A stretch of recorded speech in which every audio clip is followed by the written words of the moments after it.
opinion. Ang pattern of violence ni Vice President Sara Duterte na sinasabi ng prosekusyon ang sinubukang tibagin ng depensa sa pagpapatuloy ng kanilang cross-examination kay NBI Director Melvin Matibag. Isang video ang ipinalabas nila para bigyang konteksto ang sinabi ng bise na gusto niyang tanggalin ang ulo ng Pangulo. Ito yung kwento ng bise sa nangyari umano nang dumulo sila ni Pangulong Marcos sa isang graduation ng Philippine Military Academy o PMA. Inulit ng bata, louder this time. Mr. President, can I have your watch as a graduation gift? Nasagot niya. Why? Why will I give you my watch? I saw the humiliation sa face ng bata. I wanted to help him. Gusto ko sabihin sa kanya, itong relo ko na lang ay realize na baka mas lalong mapahiya yung bata if I do that. So I just imagined myself cutting his head. Didn't you take VP Sara's statement out of context? Mahirap po para sa aming law enforcement na yung ganyang mga statement ay amin pong babaliwalain. Sa amin po sa law enforcement, we have to give credence to that and i-process po namin. Natanong din si Matibag kung alam ba niyang nirekomenda noon ng Senado ng kasuhan ng perjury o pagsisinungaling si Arturo Las Cañas na nagpakilala ng Davao Death Squad hitman.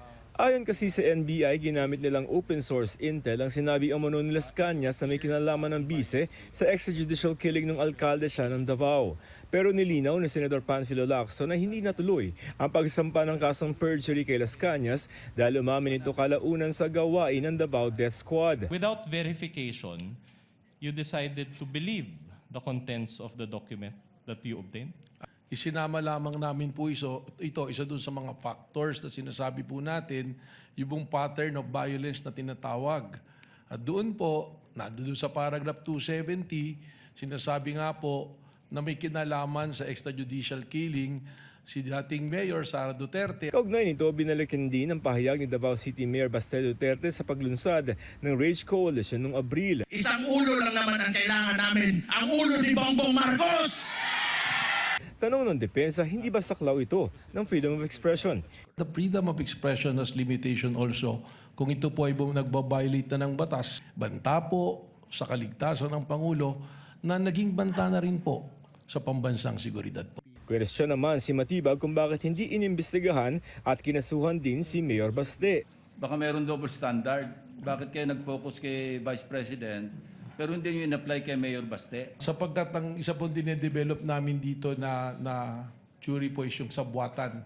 And alam po natin, if we go to court using the theory of conspiracy, medyo mas mahirap po na ipasok na kaso. Kaya it taking much time to develop the case po. Tinalakay rin ng depensa ang panig ng bise sa insidente ng panuntok sa isang sheriff noong 2011 kung kailan alkalde pa ng Davao City si Vice President Duterte. Ayon sa depensa, nangyari ito sa gitna ng planong demolisyon, ilang araw lamang kasunod ng isang flash flood kung saan may mga nasawi. Are you aware that 30 people died during that incident? I have no knowledge of that, Your Honor. So in other words, are you also aware that it was the sheriff's refusal to provide the 2-hour extension? That's why VP Sara got Well, angry. that is the claim of the then mayor.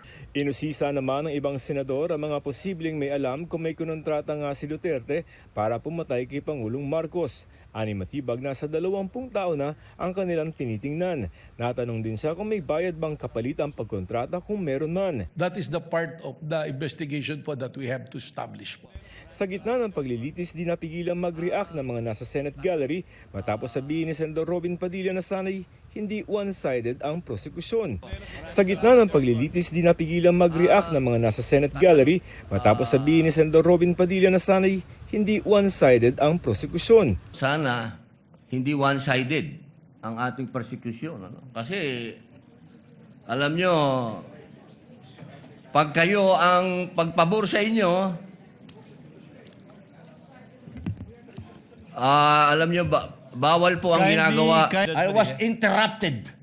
Pinakalma na lamang ni Escudero ang dalawang panig. Kalaunan, nagsorry si Atty. Lorna Kapunan na tinukoy ni Padilla na nagre-react habang nagsasalita siya. Ani Kapunan, sa paglilitis daw kasi minsan nagre-react ang mga abogado. Pero kaugnay sa pagsabi ni Padilla na sana hindi one-sided ang prosekusyon. The prosecution really is for the prosecution.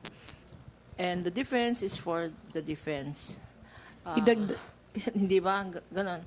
As we say, it is the nature of the beast. Yung siguro sinasabing dapat neutral, that applies to senator judges. Ang quote dyan, talbog rin sa inyo. Si Matibag na ang huling testigo ng prosekusyon para sa Article 4 o grave threats at inciting to sedition laban sa Vice-Presidente. Sinimulan na ng impeachment court ang pagpapadala ng subpoena sa Bureau of Internal Revenue, Anti-Money Laundering Council at ilang bangko para makuha ang ilang bank, tax at AMLC records sina Vice President Sara Duterte at mister na si Atty. Mans Carpio. Bagaman pinayagan ng impeachment court ang pagsubpoena, nagsumite ng written manifestation para tumutol dito ang 5 senador. Joseph Morong, GMA News.